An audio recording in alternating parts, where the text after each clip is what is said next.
That's Luke chapter 19, verses 1 to 10. Jesus entered Jericho and was passing through. A man was there by the name of Zacchaeus. He was a chief tax collector and was wealthy. He wanted to see who Jesus was, but because he was short, he could not see over the crowd. So he ran ahead and climbed a sycamore fig tree to see him, since Jesus was coming that way. When Jesus reached the spot, he looked up and said to him, "Zacchaeus, come down immediately. I must stay at your house today." So he gladly came down and at once and welcomed him gladly. All the people saw this and began to mutter, "He has gone to be the guest of a sinner." But Zacchaeus stood up and said to the Lord, "Look, Lord, here and now I give half of my possessions to the poor, and if I have cheated anybody out of anything, I will pay back 4 times the amount." Jesus said to him, "Today salvation has come to this house, because this man too is a son of Abraham. For the Son of Man came to seek and to save the lost." This is the word of the Lord. Thanks be to God. Keep those Bibles open if you've got them to page 1053 as we look at this moment. As we get going, here's a question just to chew on. Who would you need to be to change the world? What would you need to have to change the world? Maybe you think you could be doing that if you were a billionaire, a tech mogul, maybe some kind of global dictator. If you had that kind of power, those resources, maybe that's how you could change the world. But here's the thing. Nobody has changed our world more than Jesus of Nazareth. Nobody. We even measure history around his life. Let me tell you all he had to work with. He only actually spends 3 years in the public eye, and he's not with movers and shakers. He's not in the big cities where you've got the levers of power. He's around the backwaters of Galilee. It's kind of nowheresville in the Roman Empire. What's he doing? Well, he's spending all kinds of time with all kinds of people, as we've just seen in this reading, but he has no money to spend. He has no armies to fight for him. He has a bit of a following. He's got these 12 followers, but they're haphazard, quite incompetent, and one of them ends up betraying him. And what does he do? What's the grand finale at the end of these 3 years in the public eye?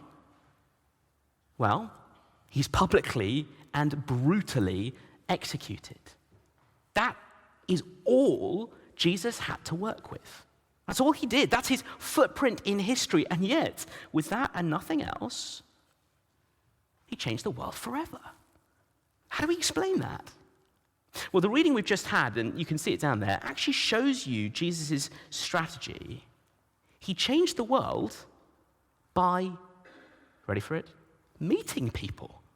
That's what he did. He met people one at a time. People meeting Jesus is actually the source of massive cultural change. That's what the past 20 centuries have shown us. That's at the root of our pursuit of liberty, many of our abolitionist causes. People meeting Jesus. That's what we're thinking about tonight. And as David said, we're going to hear the stories of 4 people meeting Jesus. First up, Zacchaeus and his story. And we're going to look at this as a lens through which we can hear the stories we're going to hear from some of our church family. I have 2 things for us to see. First, Jesus invites himself into people's lives. It's part of the strategy. Step 1, Jesus invites himself into people's lives. Now, I'm told a very long time ago, there was once a sort of Christian campaign, a sort of like early version of a meme, people writing WWJD. Seen that before? What would Jesus do? They put it on bracelets and cars and all kinds of things. And that's not a bad question. What would Jesus do? Well, look at this passage. Here's what he'd do. He'd invite himself over for dinner. And so if after this service you're interested in being a bit like Jesus, try that. Go around and say, I'll go over to yours for dinner tomorrow night, yours the night after. Is that all right? And maybe people here would think that's a bit cheeky. I don't know, it might work. But what happened in Jericho when Jesus did that? People were scandalized because of the person he picked, Zacchaeus. The last person anyone was thinking he would pick. And Zacchaeus is a bit of a character. He's rich, and maybe you kind of lean in at this point, but he's not rich in a way anyone would be proud of. He's a chief tax collector. That means collaborating with the occupying Roman Empire. And clearly he's known for skimming a little bit off the top for himself, maybe more than a little. And get another detail about him. I don't know if you find this attractive. Verse 3, he was short. We're told that about him. I wonder how that makes you feel about him. My wife was telling me that someone once said to her, Niv is so much shorter than I thought. And then said, I'm sorry I said that. As if I would be offended. My height is not news to me. But believe it or not, Zacchaeus was clearly shorter even than me. Because you find he has to climb a tree in order to see Jesus. There he is, the crowds as Jesus passes by. And what does Jesus do? He looks up, he sees Zacchaeus, and he invites himself into Zacchaeus' life. Keep following Jesus, keep reading these accounts of his life, and you will see that is Jesus all over, stepping towards the people we least expect, inviting himself into their lives. As you sit in this moment with Zacchaeus, just try and take in how Zacchaeus must be feeling. Jesus wants me. Jesus wants me. And he does. Jesus invites himself into people's lives. Step 1 of the strategy. Here's step 2. Second, lives change when Jesus is in them. Do you see that here with Zacchaeus? Lives change when Jesus is in them, and you can't not notice it. You've got Zacchaeus, he's an all-round bad guy, but at the table with Jesus, Zacchaeus changes. Do you hear that as Katie was reading it? You can see it now in verse 8. Suddenly, Zacchaeus gives away half he has to the poor. Just like that, he goes from being greedy to being generous. And anyone he's cheated, and I imagine that's a long list, he pledges to pay back 4 times over. Do you notice Jesus didn't demand that? Jesus didn't impose any of this as a condition on Zacchaeus, but Zacchaeus does it because he can't help it. This is the impact Jesus has on people. And that's why Jesus says, today, salvation has come to this house. Maybe the crowd have written Zacchaeus off, but he too, Jesus says, is part of Abraham's family. So in the big Bible story, he too is waiting for the rescue God has promised. And now that rescue, that life-giving, life-changing welcome from God is here. The rescue has come in person through Jesus. That's why Jesus says, for the Son of Man, one of his favorite names for himself, the Son of Man, came to seek and to save the lost. It's one of the amazing things about Jesus. You'll see he meets lost people like Zacchaeus right where they are. He doesn't wait for Zacchaeus to clean up his act. He comes to meet him. He invites himself into his life.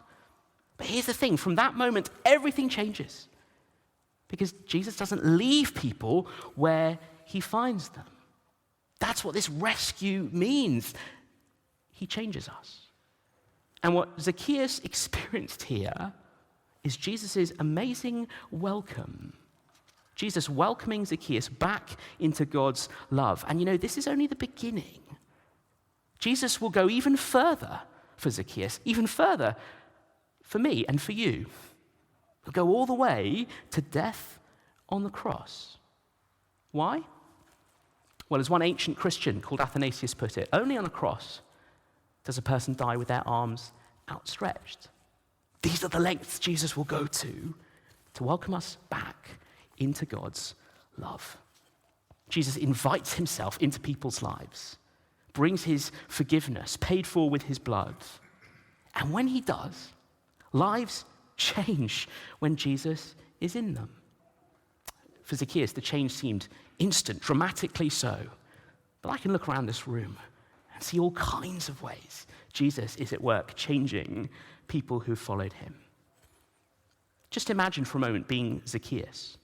Imagine being loved so extravagantly that somehow it's now possible to loosen your grip on wealth. Imagine seeing so much generosity from Jesus that as you follow him, you learn how to show generosity to others. That is how Jesus has changed our world, and it's how he's changing it today, inviting himself into people's lives so that those lives change with him in them. And in a moment, we're going to hear from 3 different members of our church family who have had their lives changed by Jesus. We're basically going to ask them versions of these 2 points. I'm going to ask, what did it look like for Jesus to invite himself into your life? And then I'm going to ask, how did things change when you welcomed Jesus in? I can't wait for that. But as we listen, let's not just listen to their story. See if you can hear Jesus inviting himself into your life too.